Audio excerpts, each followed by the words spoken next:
most people can't concentrate because they've never been taught how to concentrate and they don't practice it.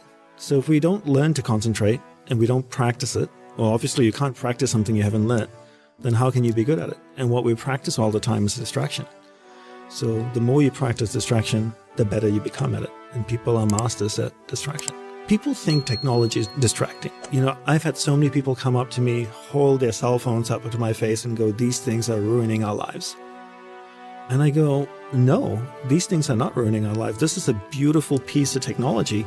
What's ruining your life is your inability to exercise discipline around the use of it. So the idea is that you use technology as opposed to technology uses you. In the same way, if you look at your whole day, how do we integrate the practice of concentration throughout everything that we do? The one way I tell people to practice concentration is doing one thing at a time. So giving someone your undivided attention is a great way to practice concentration. Every time I speak with my wife, I give her my undivided attention. If my awareness drifts away, I bring my awareness back to her and I stay focused on that conversation. The two things we need to understand, there's the mind and there's awareness. And you're not the mind, rather you're pure awareness moving through different areas of the mind. So your mind doesn't move, rather your awareness is moving through the mind. So people are going from one course to another, to another, to another. And then people in my industry, the self-help industry, that's how they make the money, right? You keep selling your over and over again. And you just keep buying. And you think you're learning and growing, but you're not. Because you don't even practice the first thing you're taught. So for me, the first thing you want to learn is concentration. Because if you can't concentrate, you can't solve problems. You can't be better at what you do. How can you be a great athlete? How can you be a great singer, an artist, a scientist, a doctor, if you can't stay focused long enough to gain mastery over the topic? Where awareness goes, energy flows. And a simple analogy I always tell people to look at awareness as a glowing ball of light. Your awareness is a glowing ball of light that's floating through the mind. And you can control where it goes. And there's different areas of the mind. There's an angry area of the mind. There's a healthy area of the mind. There's a science and sex and food and photography. And if your awareness is going to a particular area of the mind, that's where energy is flowing. Because where awareness goes, energy flows. And energy is like water. Whatever I water will start to grow.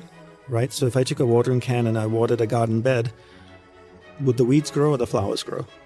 Both, right? Because water can't tell the difference. Energy works the same way. If I put energy to a particular area of my mind, it will start to grow. So if I want to develop a particular area of the mind, all I need to do is harness my awareness, take it to that area of the mind and hold it there long enough so there's enough energy going to that area and that area starts to get strengthened. And different people cultivate different areas of the mind. Some people are happy. They're always happy. They're always an optimist because that's where their awareness is going. And because awareness goes there, energy flows there, more energy is deposited there. More energy deposited there means more magnetic, which means it pulls awareness there much easier. The mind basically has no ability to tell what's good for you and what's not good for you. If the mind actually knew, we'd all be perfect. I'd wake up in the morning, my mind would tell me, meditate for an hour, do yoga, run, work out, eat this breakfast, then sit down for 2 hours or 1 hour, then stretch, then do this. No, my mind just is like, do whatever the hell you want to do. The mind doesn't know, right? So whatever we tell our mind, whatever we repeat over and over in our mind creates patterns. And these patterns, when they're repeated, whether they're repeated consciously or unconsciously, become deeply ingrained and become extremely difficult to break. He said, learn to lean on your own spine. And in the monastery that I lived in, there were 27 monks. And, in the 52 years he taught, he had 27 monks when he died. So it wasn't easy to get in. He was a tough teacher, a very loving, wise teacher, and wasn't easy to stay in. But, the one thing he always said to us is that don't lean on me, because one day when I die, you're going to fall over. Learn to lean on your own spine. And I think in today's world, people lean on so many things, right? Whether it's drugs or technology, and we just complicate things, right? For thousands of years, I believe, people learn to become sensitive to their mind, their body, and their nervous system. And that's how we survived on this planet. All over the world, whether it was in Europe, Africa, Asia, people went out to the forest. They knew what leaf or root or plant healed something. And that's how we survived, right? There was no doctor or pharmacy to go to. We understood our body. We knew how to connect with plants, with things. We were sensitive enough. And now, in today's world, we are the most amazing tool on the planet, our body and our mind. but yet we don't try to understand it ourselves. We need technology to tell us about our body. We need other things to tell us about our mind, right? Get to know your mind, get to know your body so that you can understand it. And we have the most amazing tool in the world, yet we turn to other things like technology and drugs and everything. Why? Just go within yourself and find out all answers are inside of you. So one common thing people say to me is, Dhanapani, if I meditate 5 minutes a day in the morning, will that help me concentrate? Two things here. One is meditation doesn't help you concentrate.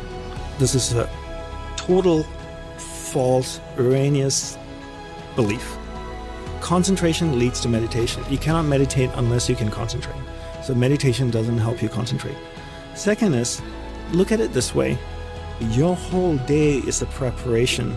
At first, your rituals throughout the day is what supports you. Then you start meditation, right? You can't meditate for 5 minutes a day and then the rest of the day practice distraction. Don't lead a life that supports meditation. My guru had a beautiful saying, and he quite often would say that, most people can't meditate because they do not lead a life that supports the practice of meditation. One of the brilliant things about my teacher was that he proved to us and showed us that technology and material things are not bad. There's nothing wrong with TV. There's nothing wrong with the cell phone. There's nothing wrong with computers. There's nothing wrong with the internet, as long as you are in charge. But if you allow the internet, whatever's happening on your computer, on your phone, to dictate your awareness in your mind, then you become a slave to technology, and then it can train you to be distracted. But as long as you're in charge of it, then it's totally fine. What beautiful tools, huh? I can pick up my phone and FaceTime my mom in Australia. I can see her, I can talk to her, I can smile and laugh. Why is that a bad thing? But I need to be in charge of my phone, and I think in today's world, we allow everything on the phone, everything on the computer, on the internet, to dictate where our awareness is going, and therefore we become a slave to everyone and everything around us. Problems are not problems. They're subconscious patterns that need to be adjusted. And I love that saying, problems are not problems, they're subconscious patterns that need to be adjusted. And once you understand that, all you have to do is adjust patterns in your subconscious, and you can change so much in your life. Because so much of the patterns in there were either placed in there by you or your surroundings, your family, your school, what you watch on TV, what you listen to, your environment, programmed to subconscious. So if you can adjust those patterns to what you want, you solve the problem. I think at the end of the day, it's all about desire. How badly do you want it?